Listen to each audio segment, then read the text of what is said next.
This is a B-17G Flying Fortress. When you get on this airplane, it's like stepping back 50 years in time.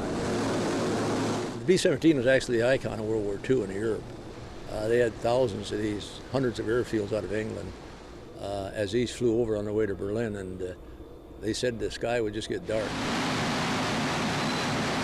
It is indeed a fortress. It can carry 6,000 pounds of bombs, and of course it's got machine guns sticking out of every nook and cranny. Perhaps what we are most famous for, we took the 5th bomb wing, which is the B-17s, and we took them to Berlin. And the B-24s didn't have enough fuel to make it, so only the 17s went up. But they bombed Berlin, and those 3 years from 17 to 20 has defined my entire life. And that is what people remember about me. Oh, you're a red-tailed pilot.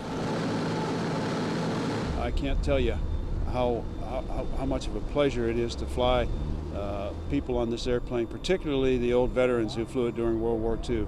When they get off, they're just like they lost a 200-pound monkey. They didn't know they had on their back for the last 50 years. I think people actually get a sense of what the history of this nation is when you have something that you can actually touch and feel and see in full operation rather than just seeing something, a picture in a book. And also talk to veterans that have flown these aircraft, and those veterans are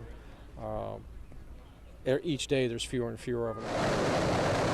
I was just driving by and saw it here, and I figured I'd stop and see if they were giving flights, and they sure were, so I took the opportunity.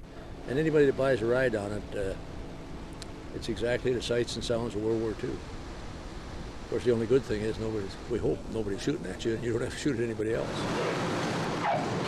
I've told thousands of my riders, if you get off that airplane and honestly tell me you didn't like the ride, I'll give you your money back. I suppose sooner or later somebody will take me up on it. Oh, this is impressive, very impressive. This is something everybody should do, absolutely.